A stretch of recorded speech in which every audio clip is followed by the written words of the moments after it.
नमस्कार बंधुगण, पुराण कथा को नहीं भलगपर एही पवित्र और आध्यात्मिक मंच को आपनकु अजस्र स्वागत। समयर अनंत स्रोतरे सबुकिछि बदली जाए, किंतु अपरिवर्तनीय रही जाए मनुष्यर कर्म। आपण जानती कि एही ब्रह्मांडर अदृश्य न्यायालय रे एपरी किछि अपराध रहिछि जहार विचार पाई स्वयं विधातांक लेखनी मध्य थरी उठे। काहींकि कुहाजाए जे कर्मर परिणाम ईश्वरंक दयाठारु मध्य अधिक शक्तिशाली। बंधुगण, कौन केबे आपणंक मनरे एही प्रश्न उंकी मारिछि, काहींकि किछि लोक समस्त पूजापाठ और दान धर्म परे मध्य नरकर अंधकार रे छटपट हुअंती। काहींकि किछि पापर विष एते तीव्र जे गंगार पवित्र जल मध्य ताकु धोइबारे असमर्थ हुए। आजी आमे आपणंक पाई नहीं आसीछु एभली एक गभीर प्रसंग, जहा शुणिबा परे आपणंक आत्मा सिहरी उठिबो। एही विषयटी महाभारतर उद्योग पर्व अंतर्गत पवित्र विदुर नीतिरु गृहीत। एही गूढ़ रहस्य कौनसी साधारण कथा नुहे, बरं एहा स्वयं महात्मा विदुर एवं सम्राट धृतराष्ट्रंक मध्यरे होइथिबा सेही कालजयी संलाप, जहा कुरुक्षेत्र युद्धर पूर्व रातिरे हस्तिनापुरर राजप्रासादरे प्रतिध्वनित होइथिला। सेही निस्तब्ध रात्रि रे जेतेबेले सम्राट धृतराष्ट्र निज पुत्रमानंक भविष्यत पाई व्याकुल थिले, महात्मा विदुर एपरी पांचटी पापर उल्लेख करिथिले जहार प्रायश्चित स्वयं नारायण मध्य करिपारंती नाही।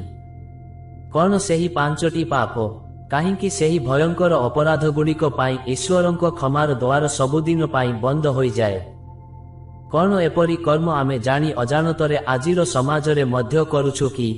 एही प्रश्नर उत्तर जानिबा पाई आमकु एक सुंदर रूपक गल्पर सहारा नेबाकु हेबो, जेउठारे सुख और सारींक कथोपकथन शैली रे कर्मर सेही कठोर विज्ञान को उन्मोचन कराजिबो।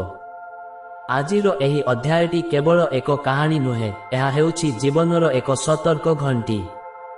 भिडियोर शेषरे आमे एही पांचटी पापर सेही रहस्य खोलिबु, जहा आपनकु नरकर द्वाररु फेराई आनी पारे।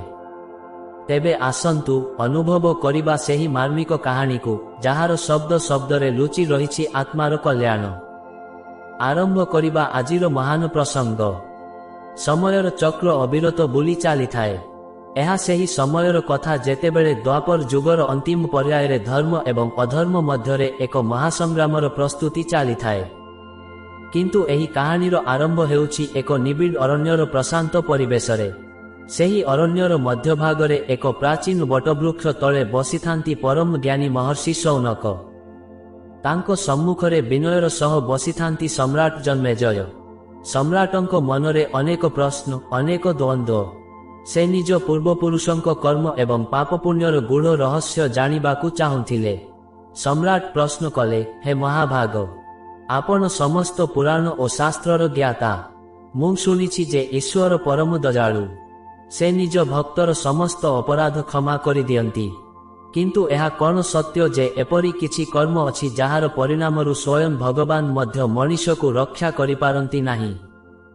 कौन कर्मर विधान ईश्वरंक शक्तिठारु मध्य अधिक शक्तिशाली? सेही पापगुड़िक कौन जहार प्रायश्चित संभव नुहे?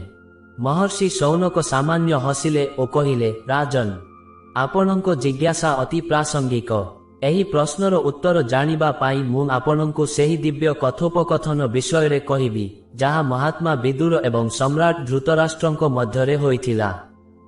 सेही रातिरे जेतेबेले हस्तिनापुरर राजप्रासादरे शांति नथिला, विदुर एक रूपक गल्प माध्यमरे राजांकु जीवनर कठोर सत्य बुझाइथिले। से सेदिन कहिथिले एक रहस्यमय सुकर कहानी। विदुर कहिबाकु लागिले, हे राजन, कैलाश पर्वतर एक निभृत कोणरे जेउठारे देवता मानक बासस्थली, सेठारे एक अति सुंदर सुवर्ण शुक बास करुथिला। से साधारण पक्षी नथिला, से थिला शास्त्र और वेदर ज्ञाता। दिने सेही शुक एक विशाल सभारे देवर्षि नारदंकु एक प्रश्न कला। सेही प्रश्न थिला, हे देवर्षि, मनुष्य निज जीवन रे अनेक पाप करे, परे पश्चाताप और प्रायश्चित करे। किंतु शास्त्र रे एपरी केउ पाप विषय रे उल्लेख अछि जहा मनुष्यर आत्मा को एपरी भावे दग्ध करे जेउठारे दयार कौनसी स्थान न थाए? देवर्षि नारद सेही शुक को चाहि कहिले, हे शुक, विदुर नीति एवं शास्त्रर सिद्धांत अनुजाई मनुष्यर पांचटी एपरी कर्म अछि जहाकु महारुद्र पाप कुहा जाए।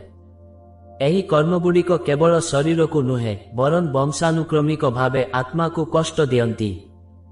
ମନେ ରଖ, ସୁଖ ଯେତେବେଳେ କର୍ମ ତାର ଚରମ ସୀମା ଲଙ୍ଘନ କରେ, ସେତେବେଳେ ସୃଷ୍ଟିର ନିୟମ ଅନୁସାରେ ନ୍ୟାୟର ଚକ୍ର ଏପରି ଘୁରେ ଯେଉଁଥିରେ ସ୍ୱୟଂ ବିଧାତା ମଧ୍ୟ ହସ୍ତକ୍ଷେପ କରନ୍ତି ନାହିଁ।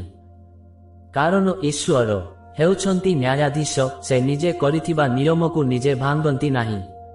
ଦେବର୍ଷି ନାରଦଙ୍କ ବାଣୀ ଶୁଣିବା ପାଇଁ ସେହି ସୁବର୍ଣ୍ଣ ଶୁକ ନିଶ୍ୱାସ ରୋକି ଅପେକ୍ଷା କଲା।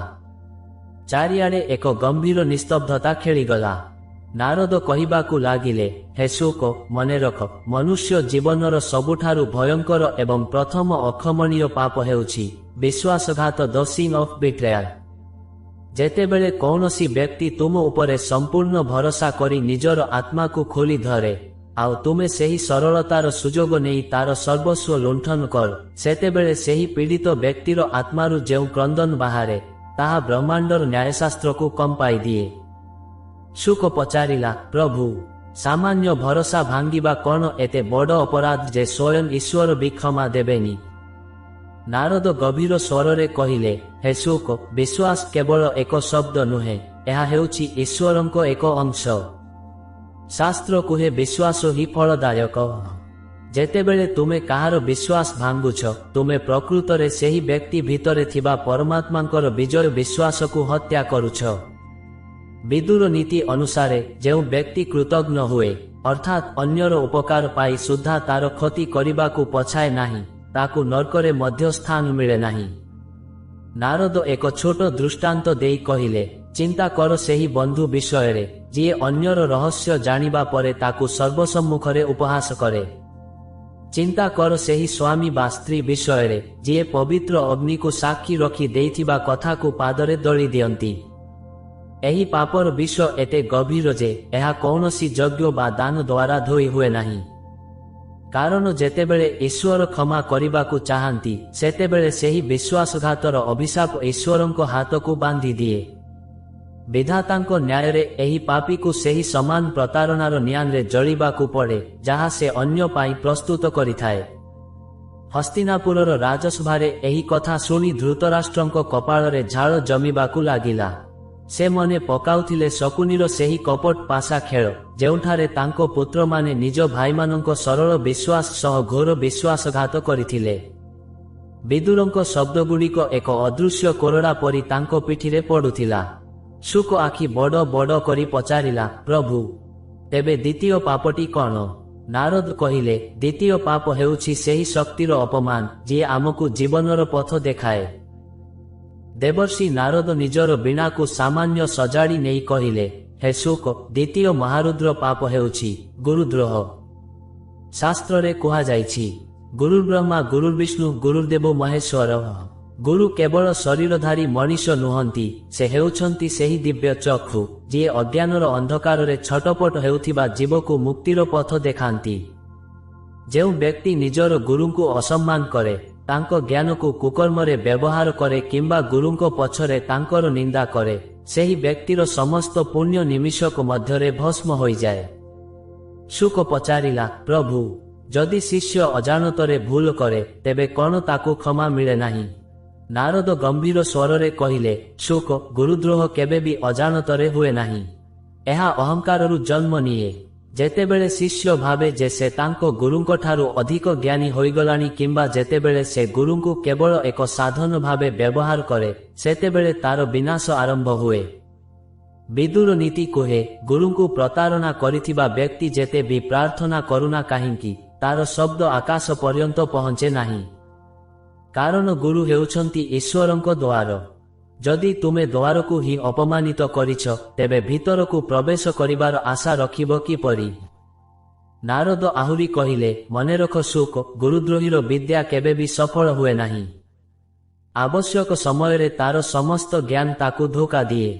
ଯେପରି କର୍ଣ୍ଣଙ୍କର ଅସ୍ତ୍ରଶସ୍ତ୍ର ଜ୍ଞାନ ଅନ୍ତିମ ମୁହୂର୍ତ୍ତରେ କାମ ଦେଲା ନାହିଁ, ସେହିପରି ଗୁରୁଙ୍କୁ ଅସମ୍ମାନ କରୁଥିବା ବ୍ୟକ୍ତି ସଂସାରର ସବୁଠାରୁ ଅସହାୟ ପ୍ରାଣୀ ପାଲଟିଯାଏ। ଏହି ପାପ ପାଇଁ ସ୍ୱୟଂ ଭଗବାନ ମଧ୍ୟ ମଧ୍ୟସ୍ଥତା କରନ୍ତି ନାହିଁ, କାରଣ ଈଶ୍ୱରଙ୍କଠାରୁ ଗୁରୁଙ୍କ ସ୍ଥାନ ଉଚ୍ଚରେ। ଯଦି ଜଣେ ଗୁରୁଙ୍କ ଆଖିରୁ ଅସନ୍ତୋଷର ଲୁହ ଝରେ, ତେବେ ବ୍ରହ୍ମାଣ୍ଡର କୌଣସି ଶକ୍ତି ସେହି ବ୍ୟକ୍ତିର ଭାଗ୍ୟକୁ ରକ୍ଷା କରିପାରିବ ନାହିଁ। ଧୃତରାଷ୍ଟ୍ରଙ୍କ କାନରେ ବିଦୁରଙ୍କ ଏହି ଶବ୍ଦଗୁଡ଼ିକ ତରଳ ସୀସା ପରି ପଶୁଥିଲା। ସେ ଜାଣିଥିଲେ ଯେ ତାଙ୍କ ପୁତ୍ର ଦୁର୍ଯ୍ୟୋଧନ ଗୁରୁ ଦ୍ରୋଣ ଓ ପିତାମହ ଭୀଷ୍ମଙ୍କୁ କେବଳ ଯୁଦ୍ଧର ଅସ୍ତ୍ର ଭାବେ ବ୍ୟବହାର କରୁଛି, ସମ୍ମାନ ନୁହେଁ। ବିଦୁର କହୁଥିଲେ, ମହାରାଜ, ଜ୍ଞାନର ଅପମାନ ହେଉଛି ସରସ୍ୱତୀଙ୍କର ଅପମାନ।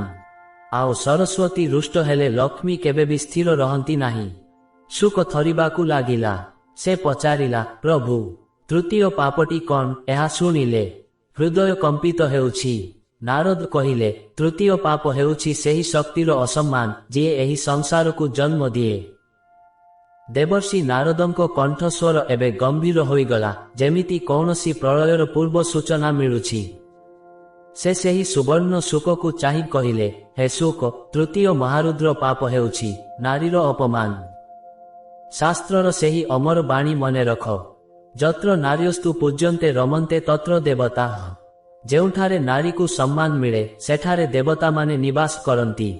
କିନ୍ତୁ ଯେଉଁ ବ୍ୟକ୍ତି କାମାନ୍ଧ ହୋଇ କିମ୍ବା ଅହଙ୍କାରରେ ମତ୍ତ ହୋଇ ଜଣେ ଅସହାୟ ନାରୀର ଶିଳ ହରଣ କରେ, ତାକୁ ସର୍ବସମ୍ମୁଖରେ ଲଜ୍ଜିତ କରେ କିମ୍ବା ତାର ଆଖିରେ ଲୁହ ଆଣେ, ସେହି ବ୍ୟକ୍ତି ପାଇଁ ବିଧାତାଙ୍କ ଦରବାରରେ କ୍ଷମାର କୌଣସି ପୃଷ୍ଠା ଖୋଲା ନଥାଏ। ନାରଦ ଆଗକୁ କହିଲେ, ଶୁକ, ମନେ ରଖ, ଜଣେ ନାରୀର ଅଶ୍ରୁବିନ୍ଦୁ ଯେତେବେଳେ ଭୂମି ସ୍ପର୍ଶ କରେ ସେତେବେଳେ ସେହି ଧରଣୀ ମଧ୍ୟ କମ୍ପିତ ହୁଏ। ନାରୀ ହେଉଛି ଜଗତର ଜନନୀ, ସେ ସ୍ୱୟଂ ଆଦିଶକ୍ତିଙ୍କର ଅଂଶ। ଯେଉଁ କୁଳରେ କିମ୍ବା ଯେଉଁ ସମାଜରେ ନାରୀକୁ ପୀଡ଼ା ଦିଆଯାଏ, ସେହି କୁଳର ସମସ୍ତ ସୁଖ, ଶାନ୍ତି ଓ ଐଶ୍ୱର୍ଯ୍ୟ ବରଫ ପରି ତରଳିଯାଏ। ଏହି ପାପର ଦଣ୍ଡ ସ୍ୱୟଂ ଈଶ୍ୱର ମଧ୍ୟ ରୋକିପାରନ୍ତି ନାହିଁ, କାରଣ ସେ ନିଜେ ସେହି ଶକ୍ତିରୁ ଜନ୍ମିତ। ଯେଉଁଠାରେ ନାରୀର ଆଖିରୁ ରକ୍ତର ଲୁହ ଝରେ, ସେଠାରେ ସ୍ୱୟଂ ମହାକାଳଙ୍କ ନ୍ୟାୟଦଣ୍ଡ ବଜ୍ର ପରି ନିପତିତ ହୁଏ। ବିଦୁରଙ୍କ ଏହି କଥାଗୁଡ଼ିକ ଯେତେବେଳେ ଧୃତରାଷ୍ଟ୍ରଙ୍କ କାନରେ ବାଜିଲା, ତାଙ୍କ ସ୍ମୃତି ପରଦାରେ ଦ୍ରୌପଦୀଙ୍କ ସେହି କରୁଣ ଚିତ୍କାର ପ୍ରତିଧ୍ୱନିତ ହେଲା। ସେ ମନେ ପକାଉଥିଲେ ସେହି ଦିନର କଥା, ଯେତେବେଳେ କୁରୁସଭାରେ ଭାରତର କୁଳବଧୂଙ୍କୁ ବସ୍ତ୍ରହୀନ କରିବାକୁ ଚେଷ୍ଟା କରାଯାଉଥିଲା। ବିଦୁର କହିଲେ, ମହାରାଜ, ଯେଉଁଦିନ ଦୁଃଶାସନ ଦ୍ରୌପଦୀଙ୍କ କେଶାକର୍ଷଣ କରିଥିଲା ଏବଂ ଦୁର୍ଯ୍ୟୋଧନ ଅଟ୍ଟହାସ୍ୟ କରିଥିଲା, ସେହିଦିନ ହିଁ ହସ୍ତିନାପୁରର ଭାଗ୍ୟରେ ବିନାଶ ଲେଖା ସରିଥିଲା। ନାରୀର ସତୀତ୍ୱ ଓ ଆତ୍ମସମ୍ମାନ ସହ ଖେଳୁଥିବା ମଣିଷକୁ ଈଶ୍ୱର ବି କ୍ଷମା କରନ୍ତି ନାହିଁ, କାରଣ ଏହା ହେଉଛି ପ୍ରକୃତିର ହତ୍ୟା। ଶୁକ ଡରିଯାଇ ପଚାରିଲା, ପ୍ରଭୁ, ଏହା ତ ଅତି ଭୟଙ୍କର। ତେବେ ଚତୁର୍ଥ ପାପଟି କଣ? ନାରଦ ଗଭୀର ନିଶ୍ୱାସ ନେଇ କହିଲେ, ଚତୁର୍ଥ ପାପ ହେଉଛି ସେହି ପୀଡ଼ା ଯାହା ଜଣେ ମଣିଷ ଅନ୍ୟ ଏକ ନିରୀହ ଜୀବକୁ ପ୍ରଦାନ କରେ। ଦେବର୍ଷି ନାରଦଙ୍କ ବୀଣାର ସ୍ୱର ଏବେ ଅତ୍ୟନ୍ତ କରୁଣ ହୋଇଗଲା। ସେ ସେହି ସୁବର୍ଣ୍ଣ ଶୁକକୁ ଚାହିଁ କହିଲେ, ହେ ଶୁକ, ଚତୁର୍ଥ ମହାରୁଦ୍ର ପାପ ହେଉଛି ଅସହାୟକୁ ପୀଡ଼ା ଏବଂ ନିରୀହ ଜୀବଙ୍କ ପ୍ରତି କ୍ରୂରତା। ଶାସ୍ତ୍ର କୁହେ, ଯେଉଁ ବ୍ୟକ୍ତି ନିଜର ଶକ୍ତି, ପଦବୀ କିମ୍ବା ଐଶ୍ୱର୍ଯ୍ୟର ଅହଙ୍କାରରେ ମତ୍ତ ହୋଇ ଜଣେ ଅସହାୟ, ବୃଦ୍ଧ, ଅନାଥ କିମ୍ବା ନିରୀହ ପ୍ରାଣୀକୁ କଷ୍ଟ ଦିଏ, ସେ ପରୋକ୍ଷରେ ସ୍ୱୟଂ ନାରାୟଣଙ୍କୁ କଷ୍ଟ ଦିଏ। କାରଣ ଭଗବାନ ଶ୍ରୀକୃଷ୍ଣ କହିଛନ୍ତି, ମୁଁ ପ୍ରତିଟି ଜୀବର ହୃଦୟରେ ବାସ କରେ। ଶୁକ ବିସ୍ମିତ ହୋଇ ପଚାରିଲା, ପ୍ରଭୁ, ଯଦି କେହି ନିଜର ଆହାର କିମ୍ବା କ୍ରୋଧ ପାଇଁ ଜଣେ ନିରୀହ ଜୀବର ପ୍ରାଣ ନିଏ, ତେବେ କଣ ତାହା ବି ଏହି ପାପର ଶ୍ରେଣୀଭୁକ୍ତ? ନାରଦ ଗଭୀର ସ୍ୱରରେ କହିଲେ, ନିଶ୍ଚୟ ଶୁକ। ଯେଉଁ ବ୍ୟକ୍ତି ନିଜର ସ୍ୱାର୍ଥ ପାଇଁ ଏକ ଅବଲୋକରା ନିରୀହ ପଶୁ ବା ପକ୍ଷୀର ରକ୍ତପାତ କରେ, ଯିଏ ନିଜକୁ ରକ୍ଷା କରିବାକୁ ଅସମର୍ଥ, ସେହି ବ୍ୟକ୍ତିର ପତନ ସୁନିଶ୍ଚିତ। ବିଶେଷ କରି ଗୋହତ୍ୟା ବା ଗୋମାତାଙ୍କୁ ପୀଡ଼ା ଦେବା ହେଉଛି ସବୁଠାରୁ ଭୟଙ୍କର ଅପରାଧ। ବିଦୁର ନୀତି କୁହେ, ଯେଉଁ ହାତରେ ନିରୀହର ରକ୍ତ ଲାଗିଥାଏ, ସେହି ହାତ ଯେତେ ବି ଦାନ କରୁନା କାହିଁକି, ଈଶ୍ୱର ତାହା ଗ୍ରହଣ କରନ୍ତି ନାହିଁ। ଯେତେବେଳେ ଜଣେ ଅସହାୟ ପ୍ରାଣୀ ମୃତ୍ୟୁ ସମୟରେ ତାର କରୁଣ ଆଖିରେ ଆକାଶକୁ ଚାହେଁ, ସେତେବେଳେ ତାର ସେହି ନୀରବ ଚିତ୍କାର ବ୍ରହ୍ମାଣ୍ଡର ନ୍ୟାୟଦଣ୍ଡକୁ ଜାଗ୍ରତ କରେ। ନାରଦ ଆହୁରି କହିଲେ, ମନେରଖ ଶୁକ, ସବଳ ବ୍ୟକ୍ତି ଯେତେବେଳେ ଦୁର୍ବଳ ଉପରେ ଅତ୍ୟାଚାର କରେ, ସେତେବେଳେ ସେ ଭୁଲିଯାଏ ଯେ ସମୟର ଚକ୍ର ସବୁବେଳେ ସମାନ ରହେ ନାହିଁ। ଏହି ପାପ ପାଇଁ ସ୍ୱୟଂ ଈଶ୍ୱର କାହିଁକି କ୍ଷମା କରିପାରନ୍ତି ନାହିଁ ଜାଣିଛ? କାରଣ ଈଶ୍ୱର ହେଉଛନ୍ତି ସମଗ୍ର ସୃଷ୍ଟିର ପିତା। ଯଦି ଜଣେ ପିତାଙ୍କ ସମ୍ମୁଖରେ ତାଙ୍କର ଏକ ସନ୍ତାନ ଅନ୍ୟ ଏକ ଦୁର୍ବଳ ସନ୍ତାନକୁ ହତ୍ୟା କରେ, ତେବେ କଣ ସେହି ପିତା କେବେ ତାକୁ କ୍ଷମା କରିପାରିବେ? କଦାପି ନୁହେଁ। ଏହି ପାପୀକୁ ନିଜର କର୍ମଫଳ ସ୍ୱରୂପ ସେହି ସମାନ ଯନ୍ତ୍ରଣା ଭୋଗିବାକୁ ପଡ଼େ ଯାହା ସେ ଅନ୍ୟକୁ ଦେଇଥାଏ। ହସ୍ତିନାପୁରର ରାଜସଭାରେ ବିଦୁର ଧୃତରାଷ୍ଟ୍ରଙ୍କୁ ଚାହିଁ କହିଲେ, ମହାରାଜ, ଆପଣଙ୍କ ପୁତ୍ରମାନେ ପାଣ୍ଡବମାନଙ୍କୁ ସେମାନଙ୍କର ଅସହାୟତାର ସୁଯୋଗ ନେଇ ବିଷ ଦେଲେ, ଯତୁଗୃହରେ ପୋଡ଼ି ମାରିବାକୁ ଚେଷ୍ଟା କଲେ ଏବଂ ଅସଂଖ୍ୟ ନିରୀହ ପ୍ରଜାଙ୍କୁ ଅତ୍ୟାଚାର କଲେ। ମନେ ରଖନ୍ତୁ, ଏହିସବୁ ପାପର ବୋଝ କେବଳ ଦୁର୍ଯ୍ୟୋଧନର ନୁହେଁ, ବରଂ ଆପଣଙ୍କର ମଧ୍ୟ। କାରଣ ଆପଣ ରାଜା ହୋଇ ସୁଦ୍ଧା ଅଧର୍ମକୁ ରୋକିଲେ ନାହିଁ। ଶୁକ ଏବେ ଭୟରେ କମ୍ପିତ ହେଉଥିଲା। ସେ କରୁଣ ସ୍ୱରରେ ପଚାରିଲା, ପ୍ରଭୁ, ତେବେ ପଞ୍ଚମ ପାପଟି କ'ଣ? ତାହାର ପରିଣାମ କେତେ କଠୋର? ନାରଦ କହିଲେ, ପଞ୍ଚମ ପାପ ହେଉଛି ସେହି ସର୍ବବୃହତ ଅପରାଧ, ଯାହା ମଣିଷର ଅନ୍ତରାତ୍ମାକୁ ପଥର କରିଦିଏ। ଦେବର୍ଷି ନାରଦଙ୍କ ଆଖିରେ ଏକ ଅଦ୍ଭୁତ ଗାମ୍ଭୀର୍ଯ୍ୟ ଖେଳିଗଲା। ସେ ଶୁକକୁ ଚାହିଁ କହିଲେ, ହେ ଶୁକ, ପଞ୍ଚମ ମହାରୁଦ୍ର ପାପ ହେଉଛି ଅନ୍ନଦାତା, ବୃଦ୍ଧ ପିତାମାତା ଏବଂ ଶରଣାଗତର ପରିତ୍ୟାଗ। ଶାସ୍ତ୍ରରେ କୁହାଯାଇଛି ଯେ ଯେଉଁ ବ୍ୟକ୍ତି ନିଜକୁ ଗଢ଼ିଥିବା ପିତାମାତାଙ୍କୁ ବାର୍ଦ୍ଧକ୍ୟରେ ଅସହାୟ ଅବସ୍ଥାରେ ଛାଡ଼ିଦିଏ, ଯିଏ ତାକୁ ଆଶ୍ରୟ ଦେଇଥିବା ଅନ୍ନଦାତାର ସର୍ବନାଶ ଚାହେଁ, କିମ୍ବା ଯିଏ ଶରଣାଗତ ହୋଇଥିବା ଶତ୍ରୁକୁ ମଧ୍ୟ ଅଧର୍ମରେ ହତ୍ୟା କରେ, ସେହି ବ୍ୟକ୍ତିର ପାପର ପ୍ରାୟଶ୍ଚିତ ସ୍ୱୟଂ ଯମରାଜ ମଧ୍ୟ କରିପାରନ୍ତି ନାହିଁ। ଶୁକ ପଚାରିଲା, ପ୍ରଭୁ, କ'ଣ ନିଜର ପରିବାର ପ୍ରତି ଅବହେଳା କରିବା ଏତେ ବଡ଼ ଅପରାଧ? ନାରଦ ଗଭୀର ସ୍ୱରରେ କହିଲେ, ଶୁକ, ପିତାମାତା ହେଉଛନ୍ତି ପୃଥିବୀର ଜୀବନ୍ତ ଦେବତା। ମାତୃଦେବୋ ଭବ, ପିତୃଦେବୋ ଭବ। ଯେଉଁ ସନ୍ତାନ ନିଜ ସୁଖ ପାଇଁ ପିତାମାତାଙ୍କ ଆଖିରେ ଲୁହ ଆଣେ, ତାର ସମସ୍ତ ସମ୍ପତ୍ତି ଓ ପ୍ରତିଷ୍ଠା ଶ୍ମଶାନର ପାଉଁଶ ସଦୃଶ। ସେହିପରି ଯେଉଁ ବ୍ୟକ୍ତି ଯାହାର ଅନ୍ନ ଖାଇ ବଡ଼ ହୋଇଛି, ସେହି ବ୍ୟକ୍ତିର ହିଁ ବିନାଶ ପାଇଁ ଷଡ଼ଯନ୍ତ୍ର କରେ, ସେ ହେଉଛି ଜଣେ ଜୀବନ୍ତ ଶବ। ବିଦୁର ନୀତି ଅନୁସାରେ କୃତଘ୍ନ ବ୍ୟକ୍ତିର ମୁହଁ ଦର୍ଶନ କଲେ ମଧ୍ୟ ପୁଣ୍ୟ କ୍ଷୟ ହୁଏ। ଏହି ପାପର ବିଷ ଏତେ ଘୋର ଯେ ଏହା ମଣିଷର ବଂଶକୁ ନିଶ୍ଚିହ୍ନ କରିଦିଏ। ନାରଦ ଆହୁରି ମାର୍ମିକ ଭାବେ କହିଲେ, ମନେରଖ ଶୁକ, ଯେତେବେଳେ ଜଣେ ବ୍ୟକ୍ତି ସାହାଯ୍ୟ କରିଥିବା ହାତକୁ ହିଁ କାମୁଡ଼ି ଦିଏ, ସେତେବେଳେ ଈଶ୍ୱର ତାର ସୁରକ୍ଷା କବଚ ଛଡ଼ାଇ ନିଅନ୍ତି। ଏହି ପାପୀକୁ କୌଣସି ତୀର୍ଥ ବା ବ୍ରତ ରକ୍ଷା କରିପାରେ ନାହିଁ। କାରଣ ଯିଏ ସମ୍ପର୍କର ପବିତ୍ରତାକୁ ବୁଝିପାରିଲାନି, ସେ ପରମାତ୍ମାଙ୍କୁ କ'ଣ ବୁଝିବ? ଏହି ପାପ ପାଇଁ ସ୍ୱୟଂ ଈଶ୍ୱର ନିରୁପାୟ, କାରଣ ଈଶ୍ୱର ନିଜେ କୃତଜ୍ଞତାର ପ୍ରତୀକ। ଯିଏ ଉପକାରୀର ଅପକାର କରେ, ସେ ବ୍ରହ୍ମାଣ୍ଡର ସମସ୍ତ ଶୁଭ ଶକ୍ତିର ଶତ୍ରୁ ପାଲଟିଯାଏ। ହସ୍ତିନାପୁରର ରାଜପ୍ରାସାଦରେ ବିଦୁରଙ୍କ ଏହି ଶବ୍ଦଗୁଡ଼ିକ ଧୃତରାଷ୍ଟ୍ରଙ୍କ ହୃଦୟକୁ ବିଦ୍ଧ କରୁଥିଲା। ବିଦୁର କହିଲେ, ମହାରାଜ, ପାଣ୍ଡୁ ଆପଣଙ୍କୁ ବଡ଼ ଭାଇର ସମ୍ମାନ ଦେଇ ସମଗ୍ର ସାମ୍ରାଜ୍ୟ ଆପଣଙ୍କ ହାତରେ ସମର୍ପି ଦେଇଥିଲେ, କିନ୍ତୁ ଆପଣ ତାଙ୍କ ପିଲାମାନଙ୍କୁ ଅନ୍ନ ଓ ଆଶ୍ରୟରୁ ବଞ୍ଚିତ କଲେ। ଏହି କୃତଜ୍ଞତା ହେଉଛି ଆପଣଙ୍କ ବଂଶର ବିନାଶର ମୂଳ କାରଣ। ଯେଉଁ ବୃକ୍ଷ ତାକୁ ଜଳ ଦେଇଥିବା ମାଳିର ହାତ କାଟିଦିଏ, ସେହି ବୃକ୍ଷ ଅତିଶୀଘ୍ର ଶୁଖିଯାଏ। ଶୁକ ଏବେ ନୀରବ ହୋଇଗଲା। ଅରଣ୍ୟର ସେହି ପ୍ରାଙ୍ଗଣରେ କେବଳ ନ୍ୟାୟର ଗମ୍ଭୀରତା ଅନୁଭୂତ ହେଉଥିଲା। ସମ୍ରାଟ ଜନ୍ମେଜୟ ଋଷି ଶୌନକଙ୍କୁ ପଚାରିଲେ, ହେ ମହାଭାଗ, କ'ଣ ଏହି ପାଞ୍ଚଟି ପାପରୁ ବର୍ତ୍ତିବାର କୌଣସି ଉପାୟ ନାହିଁ? କ'ଣ ଏହା ହିଁ ଜୀବନର ଅନ୍ତିମ ସତ୍ୟ? ଋଷି କହିଲେ, ରାଜନ୍, ଏବେ ଆସିବ ଗଳ୍ପର ସେହି ରହସ୍ୟମୟ ମୋଡ଼, ଯେଉଁଠାରେ ଶୁକ ଜାଣିବ କାହିଁକି ଈଶ୍ୱର ଚାହିଁଲେ ମଧ୍ୟ ଏଠାରେ କିଛି କରିପାରନ୍ତି ନାହିଁ। ସେହି ରହସ୍ୟମୟ ସୁବର୍ଣ୍ଣ ଶୁକ ଏବେ ଦେବର୍ଷି ନାରଦଙ୍କ ପାଦତଳେ ବସି ପଡ଼ିଲା। ତାର ଆଖିରୁ ଅଶ୍ରୁ ଝରି ପଡ଼ୁଥିଲା। ସେ କରୁଣ ସ୍ୱରରେ ପଚାରିଲା, ହେ ପ୍ରଭୁ, ଆପଣ ଏହି ପାଞ୍ଚଟି ଭୟଙ୍କର ପାପ ବିଷୟରେ କହିଲେ, କିନ୍ତୁ ମୁଁ ଶୁଣିଛି ଭଗବାନ ହେଉଛନ୍ତି କରୁଣାର ସାଗର। ଯଦି ଜଣେ ପାପୀ ମୃତ୍ୟୁର ଅନ୍ତିମ ମୁହୂର୍ତ୍ତରେ ବ୍ୟାକୁଳ ହୋଇ ତାଙ୍କୁ ଡାକେ, ତେବେ କ'ଣ ସେ କ୍ଷମା କରନ୍ତି ନାହିଁ? କାହିଁକି ଆପଣ କହୁଛନ୍ତି ଯେ ସ୍ୱୟଂ ଈଶ୍ୱର ମଧ୍ୟ ଏଠାରେ ନିରୁପାୟ? ଦେବର୍ଷି ନାରଦଙ୍କ ମୁହଁରେ ଏକ ଗୂଢ଼ ଗମ୍ଭୀରତା ଖେଳିଗଲା। ସେ କହିଲେ, ହେ ଶୁକ, ଏହା ଈଶ୍ୱରଙ୍କ କଠୋରତା ନୁହେଁ, ବରଂ ଏହା ହେଉଛି ଧର୍ମର ରକ୍ଷା। ଏହାକୁ ଏକ ଦୃଷ୍ଟାନ୍ତ ମାଧ୍ୟମରେ ବୁଝ। ଯଦି ଜଣେ ବ୍ୟକ୍ତି ନିଜ ହାତରେ ବିଷ ପାନ କରେ, ତେବେ ତାର ପରିଣାମ ମୃତ୍ୟୁ ହେବା ସୁନିଶ୍ଚିତ। ସେଠାରେ ଭଗବାନଙ୍କୁ ପ୍ରାର୍ଥନା କଲେ ବିଷର ପ୍ରଭାବ କ'ଣ ଶେଷ ହୋଇଯିବ? କଦାପି ନୁହେଁ। ବିଷ ତାର ଧର୍ମ ପାଳନ କରିବ ହିଁ କରିବ। ଠିକ୍ ସେହିପରି ଏହି ପାଞ୍ଚଟି ପାପ ହେଉଛି ଆତ୍ମାର ବିଷ। ନାରଦ ଆହୁରି ଗଭୀର ଭାବେ ବୁଝାଇଲେ, ଶୁକ, ଈଶ୍ୱର ହେଉଛନ୍ତି ସୃଷ୍ଟିର ସର୍ବୋଚ୍ଚ ନ୍ୟାୟାଧୀଶ। ସେ ନିଜେ ସୃଷ୍ଟି କରିଥିବା କର୍ମଫଳର ନିୟମକୁ ନିଜେ ଭାଙ୍ଗନ୍ତି ନାହିଁ। जदि से प्रतिटी पापी को क्षमा करि दियंती तेबे पुण्यात्मांकर धैर्य और त्यागर कौन मूल्य रहिबो।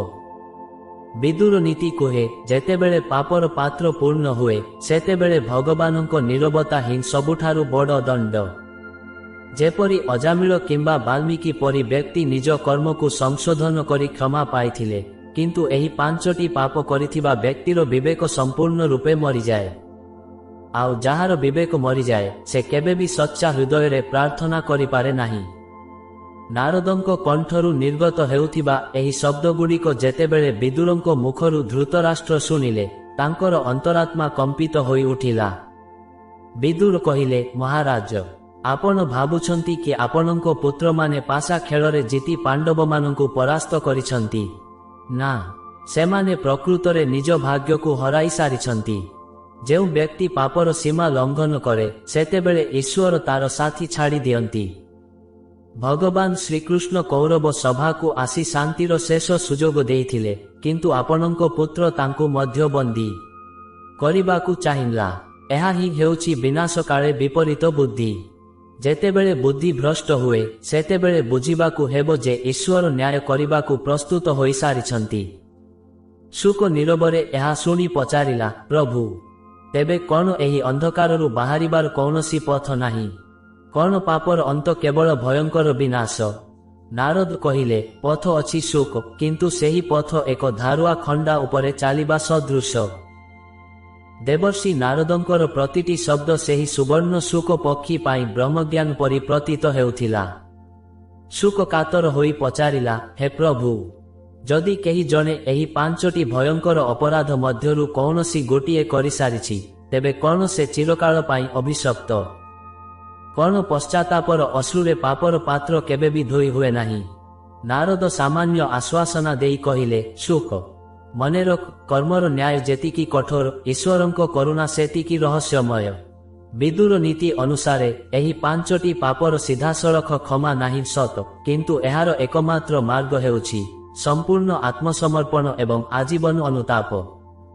जदि जने पापी निजर भूल बुझिपारे एवं निजर अवशिष्ट जीवन सेही पीड़ित व्यक्ति बा समाजर सेवारे उत्सर्ग करि दिए तेबे तार पापर तीव्रता किछि मात्रारे कमी पारे। किंतु एहा शुणिबाकु जेते सहज करिबा सेतिकी कठिन। नारद एक गभीर सत्य उन्मोचन करी कहिले, शुक जेउ व्यक्ति विश्वासघात करिछि ताकु पुणी थरे विश्वास जीतिबा पाई हजारे थर निजकु कष्ट देबाकु पड़िबो। जेउ व्यक्ति नारीर अपमान करिछि ताकु प्रतिटी नारी मध्यरे जगन्मातांकु दर्शन करिबाकु पड़िबो। समस्या हेउछि जेउमाने एही पांचटी महारुद्र पाप करंती सेमानंको अहंकार एते बलवान होइथाए जे सेमाने कदापि निजकु दोषी बोली मानंती नाही। आउ जिए निजकु दोषी माने नाही तार प्रायश्चितर प्रश्न ही उठे नाही। विदुर नीति कहे, प्रायश्चितं न तस्यास्ति जह पापं नाधिगच्छति। अर्थात ये निज पाप को स्वीकार करे नाही तार केबे मुक्ति नाही। हस्तिनापुरर सेही कालरात्रि रे विदुर धृतराष्ट्रंको अति कठोर भावे कहिले, महाराज आपणंको पुत्र दुर्योधन एबे भी भाबुछि जे से ठीक करुछि। से निजकु दोषी भाबु नाही, तेणु स्वयं श्रीकृष्ण सामनारे थाई मध्य ताकु विनाशरु रक्षा करि पारिबे नाही। जेतेबेले मनुष्य पापकु पुण्य भावी करे सेतेबेले तार पतन अनिवार्य होई जाए। सेही समयरे कहानी रे एक अलौकिक मोड़ आसिला। शुक देखिला आकाशरु एक दिव्य ज्योति निर्गत हेउछि। नारद कहिले, शुक एही पांचटी पापरु वर्तिबार एकमात्र उपाय हेउछि निजर मुभावकु जळाई देबा। जेउं दिन मनुष्य निजर कर्म पाई अनुतापर अग्निरे जळिबो सेही दिन ही तार नूतन जन्म हेबो। किंतु मने रख, कर्मर फल तो भोगिबाकु ही पड़िबो, केवल आत्मा शुद्ध होइजिबो। देवर्षि नारदंको गंभीर बाणी शुणी शुक पक्षीटी स्तब्ध होई रहिथिला। नारद कहिले, शुक एही पांचटी पाप केवल व्यक्ति को नुहे वरन संपूर्ण सभ्यता को ग्रास करिथाए। एही समयरे नारद एक श्लोक माध्यमरे कर्मर पराकाष्ठा बुझाइले। नश्यन्ति पूर्व पुण्यानि पापं कुर्वन्ति जे जनाः अतो धर्मं पुरस्कृत्य लोके चरेत जितेन्द्रिय। जेउ व्यक्ति पाप करे तार कोटि जन्मर पुण्य नष्ट होई जाए। तेणु मनुष्य धर्म को सम्मुखरे रखी इंद्रिय संयम सह जीवन जीवा उचित। शुक पचारिला, प्रभु କଣ ଏହି ପାପର ପରିଣାମ ଜାଣି ଜଣେ ପାପୀ କେବେ ବି ସୁଧୁରି ପାରେ ନାହିଁ। ନାରଦ ସାମାନ୍ୟ ହସି ଏକ କ୍ଷୁଦ୍ର ଗଳ୍ପ କହିଲେ, ହେ ଶୁକ, ଜଣେ ଅତି କ୍ରୂର ଶିକାରୀ ଥିଲା। ସେ ପ୍ରତିଦିନ ଅସଂଖ୍ୟ ପକ୍ଷୀଙ୍କୁ ମାରି ନିଜର ଆନନ୍ଦ ପାଉଥିଲା। ଦିନେ ସେ ଏକ ଦିବ୍ୟ ଋଷିଙ୍କ ସମ୍ପର୍କରେ ଆସିଲା। ଋଷି ତାକୁ ପଚାରିଲେ, ତୁ ଯେଉଁ ପାପ କରୁଛୁ ତାର ଫଳ ତୋ ପରିବାର ଭୋଗିବେ ତ? ଶିକାରୀ ଆତ୍ମବିଶ୍ୱାସର ସହ କହିଲା, ନିଶ୍ଚୟ, ମୁଁ ତ ସେମାନଙ୍କ ପାଇଁ ଏସବୁ କରୁଛି।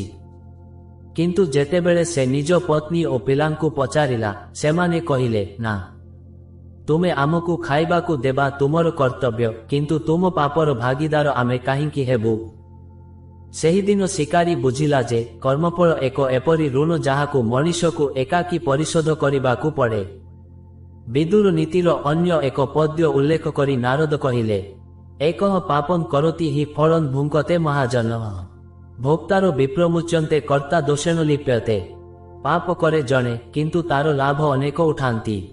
କିନ୍ତୁ ଶେଷରେ ଲାଭ ଉଠାଉଥିବା ବ୍ୟକ୍ତିମାନେ ଖସିଯାଆନ୍ତି। କେବଳ କର୍ତ୍ତା ହିଁ ପାପର ବନ୍ଧନରେ ଛନ୍ଦି ହୋଇ ରହେ।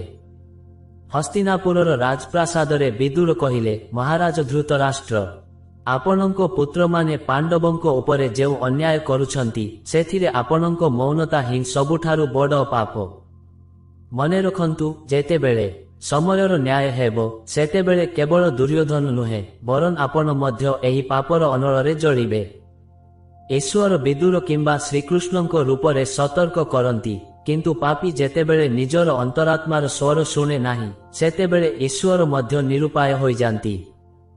ଶୁକ ଦେବର୍ଷି ନାରଦଙ୍କ ପାଦତଳେ ମୁଣ୍ଡ ନୁଆଣି କହିଲା, ପ୍ରଭୁ, ଆଜି ମୁଁ ବୁଝିଲି ଯେ ଧର୍ମ କେବଳ ପୂଜାପାଠରେ ନାହିଁ, ବରଂ କର୍ମର ଶୁଦ୍ଧତାରେ ଅଛି। ଯିଏ ନିରୀହକୁ କଷ୍ଟ ଦିଏ, ସେ ଭଗବାନଙ୍କୁ ହରାଏ। ଏହା କହି ନାରଦ ଅନ୍ତର୍ଦ୍ଧାନ ହେଲେ ଏବଂ ଶୁକ ପକ୍ଷୀଟି ଏହି ସତ୍ୟ ବାର୍ତ୍ତା ସାରା ଜଗତକୁ ଦେବା ପାଇଁ ଉଡ଼ିଗଲା। ସମ୍ରାଟ ଜନ୍ମେଜୟ ଋଷି ଶୌନକଙ୍କୁ କହିଲେ, ହେ ମହର୍ଷି, ଆଜି ମୁଁ କର୍ମର ଅଲଙ୍ଘ୍ୟ ବିଧାନ ବୁଝିପାରିଲି। ଏହି 5ଟି ପାପରୁ ମୁକ୍ତି ହିଁ ପ୍ରକୃତ ସ୍ୱର୍ଗ। ବନ୍ଧୁଗଣ, ଆମେ ଏହି ସୁନ୍ଦର ଗଳ୍ପ ମାଧ୍ୟମରେ ଦେଖିଲେ ଯେ କିପରି ମହାତ୍ମା ବିଦୁର 5ଟି ବିଶେଷ ପାପକୁ ଅକ୍ଷମଣୀୟ ବୋଲି କହିଛନ୍ତି। କିନ୍ତୁ ଆମ ମନରେ ପ୍ରଶ୍ନ ଆସିପାରେ, କାହିଁକି ବିଦୁର ନୀତି ଏତେ କଠୋର? ଏହାକୁ ବୁଝିବା ପାଇଁ ଶାସ୍ତ୍ରର ଏକ ଗଭୀର ପଦ୍ୟ ଉପରେ ନଜର ପକାଇବା। ନ ଚାଧର୍ମଶ୍ଚରିତ ରାଜନ୍ ସଦ୍ୟଃ ଫଳତି ଗୌରୀବ ଶନୈରାବର୍ତ୍ତମାନସ୍ତୁ କର୍ତ୍ତୁର୍ମୂଳାନି କୃନ୍ତତି। ହେ ରାଜନ୍, ଅଧର୍ମର ଫଳ ଗାଈଠାରୁ କ୍ଷୀର ଦୁହିଁବା ପରି ସଙ୍ଗେ ସଙ୍ଗେ ମିଳେ ନାହିଁ। ଏହା ଧୀରେ ଧୀରେ ବଢ଼ିଥାଏ ଏବଂ ଶେଷରେ ପାପୀର ମୂଳୋତ୍ପାଟନ କରିଦିଏ। ପ୍ରଥମେ ଆଲୋଚନା କରିବା ବିଶ୍ୱାସଘାତ ବିଷୟରେ। ବିଶ୍ୱାସ ହେଉଛି ଆତ୍ମାର ସେହି ପବିତ୍ର ବନ୍ଧନ ଯାହା ମଣିଷକୁ ମଣିଷ ସହ ଯୋଡ଼ିଥାଏ। ଯେତେବେଳେ ଜଣେ ବ୍ୟକ୍ତି ବିଶ୍ୱାସଘାତ କରେ, ସେ କେବଳ ଅନ୍ୟ ଜଣକୁ ଧୋକା ଦିଏ ନାହିଁ, ବରଂ ସେ ମାନବିକତାର ସେହି ମୂଳଦୁଆକୁ ଦୋହଲାଇ ଦିଏ। ବିଦୁରଙ୍କ ଅନୁସାରେ ଏହି ପାପର ପ୍ରାୟଶ୍ଚିତ ସ୍ୱୟଂ ଈଶ୍ୱର ବି କରିପାରନ୍ତି ନାହିଁ, କାରଣ ଈଶ୍ୱର ହେଉଛନ୍ତି ସତ୍ୟ ଏବଂ ବିଶ୍ୱାସର ପ୍ରତୀକ। ଏଠାରେ ଏକ କ୍ଷୁଦ୍ର ଗଳ୍ପ ମନେ ପଡ଼େ। ଜଣେ ଧନୀ ବ୍ୟକ୍ତି ତାଙ୍କର ଜଣେ ସଚ୍ଚୋଟ ଚାକର ଉପରେ ସବୁ ଦାୟିତ୍ୱ ଛାଡ଼ି ଦୂର ଦେଶକୁ ଯାଇଥିଲେ। କିନ୍ତୁ ଚାକର ଜଣକ ଲୋଭରେ ପଡ଼ି ତାଙ୍କର ସମସ୍ତ ସମ୍ପତ୍ତି ନିଜ ନାମରେ କରିନେଲା। ଫଳରେ ସେହି ଧନୀ ବ୍ୟକ୍ତି ଜଣକ ଦୁଃଖରେ ପ୍ରାଣ ତ୍ୟାଗ କଲେ। କିନ୍ତୁ ସେହି ପାପୀ ଚାକର କେବେ ବି ସେହି ଧନକୁ ଉପଭୋଗ କରିପାରିଲା ନାହିଁ। ତାର ସମସ୍ତ ସନ୍ତାନ ଅଳ୍ପ ବୟସରେ ମୃତ୍ୟୁବରଣ କଲେ ଏବଂ ସେ ନିଜେ ଏକ ଦୁରାରୋଗ୍ୟ ବ୍ୟାଧିରେ ପୀଡ଼ିତ ହୋଇ ରାସ୍ତାରେ ପ୍ରାଣ ହରାଇଲା। ଏହା ହିଁ ବିଶ୍ୱାସଘାତର ବିଷ। ଦ୍ୱିତୀୟରେ, ଗୁରୁଦ୍ରୋହ। ଗୁରୁ କେବଳ ଜଣେ ଶିକ୍ଷକ ନୁହନ୍ତି, ସେ ହେଉଛନ୍ତି ଜ୍ଞାନର ଉତ୍ସ। ଯେଉଁ ଜ୍ଞାନ ଆମକୁ ମୁକ୍ତି ଦେଇପାରେ, ଯଦି ସେହି ଜ୍ଞାନର ଅପମାନ ହୁଏ, ତେବେ ମଣିଷ ନିଜ ଜୀବନର ପଥ ହରାଇ ବସେ। ବିଦୁର ନୀତି କୁହେ, ଗୁରୁମବଜ୍ଞାୟ ଯଃ ପାପଂ କରୋତି ମତି ମୋହିତଃ ତସ୍ୟ ଦଣ୍ଡୋପି ଘୋରଃ ସ୍ୟାତ୍ ପାତ୍ୟତେ ନରକେ ଶୁଭେ। ଯେଉଁ ଶିଷ୍ୟ ଅହଙ୍କାରରେ ଗୁରୁଙ୍କୁ ଛୋଟ ମନେ କରେ କିମ୍ବା ତାଙ୍କୁ ପ୍ରତାରଣା କରେ, ତାର ସମସ୍ତ ଶିକ୍ଷା ବ୍ୟର୍ଥ ହୋଇଯାଏ। ବନ୍ଧୁଗଣ, ଆମେ ଆଜିର ସମାଜରେ ମଧ୍ୟ ଦେଖୁଛୁ ଯେ ଯେଉଁମାନେ ନିଜର ଶକ୍ତି ବା କ୍ଷମତାର ଅହଙ୍କାରରେ ଏହିସବୁ ଭୁଲ କରୁଛନ୍ତି, ସେମାନେ ହୁଏତ ସାମରିକ ଭାବେ ସୁଖରେ ରହିପାରନ୍ତି, କିନ୍ତୁ ସେମାନଙ୍କର ଅନ୍ତ ଅତ୍ୟନ୍ତ ଭୟଙ୍କର ହୋଇଥାଏ। ବନ୍ଧୁଗଣ, ଆମେ ପୂର୍ବ ଭାଗରେ ବିଶ୍ୱାସଘାତ ଏବଂ ଗୁରୁଦ୍ରୋହ ବିଷୟରେ ଆଲୋଚନା କଲେ। एबे आसंतु सेही तृतीय भयंकर पाप विषय जानिबा जहा हेउछि नारीर अपमान। विदुर नीति अनुसारे नारी हेउछि साक्षात लक्ष्मी एवं शक्तिर प्रतीक। शास्त्र कुहे जस्य पापं कृतं स्त्रीषु जे च ग्राह्यासुराधिप ते पतन्ति महारौद्रे नरके नात्र संशय। जो व्यक्ति नारी मानंको प्रति पापाचार करे किंबा सेमानंको उपभोगर सामग्री मने करी अत्याचार करे से निश्चित भावे रौरव नरकरे पतित हुए। मने रखंतु जेतेबेले रावण माता सीतांको अपमानित करिथिला किंबा दुर्योधन कुरुसभारे द्रौपदींको लज्जित करिथिला सेतेबेले सेमानंकर समस्त शक्ति ज्ञान एवं साम्राज्य धूलिसात होई जाइथिला। एही पापर विष एते तीव्र जे एहा संपूर्ण वंश को जलाई भस्म करि दिए। एठारे एक छोट उदाहरण देखंतु जेपरी एक प्रदीप शिखा को जदि आमे अपमानित करू बा ताकू फुंकी देउ सेथिरु बाहारुथिबा कला धुआं समग्र घर को अंधकार करि दिए। ठीक सेहीपरि नारीर लुह समग्र कूल को अंधकार करि दिए। चतुर्थ पाप हेउछि असहाय और निरीह प्राणी को पीड़ा देबा। विदुर कहती जे शक्तिर प्रकृत परीक्षा दुर्बल को रक्षा करिबारे थाए ताकू पीड़ा देबारे नुहे। जी निजर आमोद प्रमोद पाई एक अबोलकरा निरीह जीवर जीवन निए से ईश्वरंको दृष्टि रे सबुठारु बड़ अपराधी। एक पुराण कथा अनुसारे जने व्यक्ति जानिशुणी एक क्षुद्र पक्षीर बसा भांगी देइथिला जेउथिरे पक्षीर छुआ माने प्राण हराइले। परवर्ती समय रे सेही व्यक्ति जनक जेते भी प्रासाद गढ़िला तार गोटिए भी घर स्थायी रहिला नाही। कारण आत्मवत सर्वभूतेषु अर्थात समस्तंको भितरे निजको देखिबा ही धर्म। पंचम एवं सबुठारु मार्मिक पाप हेउछि कृतज्ञता एवं वृद्ध पितामातांको परित्याग। विदुर नीतिर एही पद्यटी हेला पंचैव पातकान्याहुः कृतज्ञे पुरुषेधमे नास्ति निष्कृतिरे तेषां जे गणन्ति पितरन् मातरन् तथा। जे निज जन्मदाता पितामातांको वार्धक्यरे घरु बाहर करिदिए किंबा अन्नदातार सर्वनाश चाहे ताकू ईश्वर केबे भी क्षमा करंती नाही। कारण पितामाता हेउछंती पृथ्वीर प्रत्यक्ष देवता। जदि आपण निज मूल को ही काटी देउछंती तेबे शाखारे फल फलिबार आशा करिबे किपरि। बंधुगण विदुर नीतिर एही पांचटी पाप प्रकृतरे पांचटी बड़ सचेतनता। एही कर्मगुड़िक आमर चरित्र एवं आमर भविष्यत निर्णय करे। जदि आमे एही पांचटी कथा को ध्यान रखिबा तेबे ईश्वरंको कृपा सर्वदा आम उपरे रहिबो। ईश्वर क्षमा करिपारंती नाही बोली कहिबार अर्थ हेउछि प्रकृतिर नियम अत्यंत कठोर ताकू केही अतिक्रम करिपारिबे नाही। बंधुगण महात्मा विदुरंको एही कठोर नीति देवर्षि नारदंको दिव्य बाणी एवं सेही रहस्यमय सुवर्ण शुकर गल्प आज आमको एक महासत्यर सामना सामनी कराइछि। जीवनर भीड़ भितरे आमे हुए तो अनेक समय पाप पुण्यर परिभाषा भूली जाओ किंतु कर्मर सेही अदृश्य विचारपति सबु किछि देखुछंती। आजी आमे जानिले जे विश्वासघात गुरुद्रोह नारीर अपमान निरीह प्राणी को पीड़ा एवं पितामातांको अवमानना एही पांचटी पापर परिणाम एते भयंकर जे स्वयं ईश्वर मध्य एठारे नियमर बंधनरे बांधी होई रहंती। आम शास्त्र कुहे धर्म एव हतो हंती धर्म रक्षति रक्षितः। जदि आमे धर्म को रक्षा करिबा तेबे धर्म आमको रक्षा करिबो। आउ जदि आमे धर्म को विनाश करिबा तेबे सेही अधर्म ही आमर विनाशर कारण साजिबो। बंधुगण आजिर एही प्रसंग केवल एक गल्प नथिला एहा थिला आपनंको ओ मो जीवनर एक दर्पण। भलगपर एही प्रयास हेउछि आमर प्राचीन शास्त्रे लुचि रहिथिबा एही सत्यगुड़िको आपनंको पाखरे पहुंचाइबा जेपरि आमे एक सुंदर और धर्मीय समाज गढ़ी पारिबा। आशा करूछु आजिर एही भिडियोटी आपनंको निश्चित भावे भल लागिथिबो।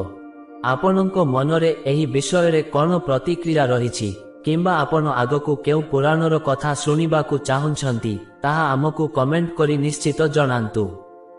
जदि एही ज्ञान आपनंको उपयोगी मने हेला तेबे भिडियो को एक लाइक करंतु एवं निजर प्रियजनंको सह एहाकू शेयर करंतु जेपरि सेमाने मध्य एही पापर बंधनरु सतर्क रही पारिबे।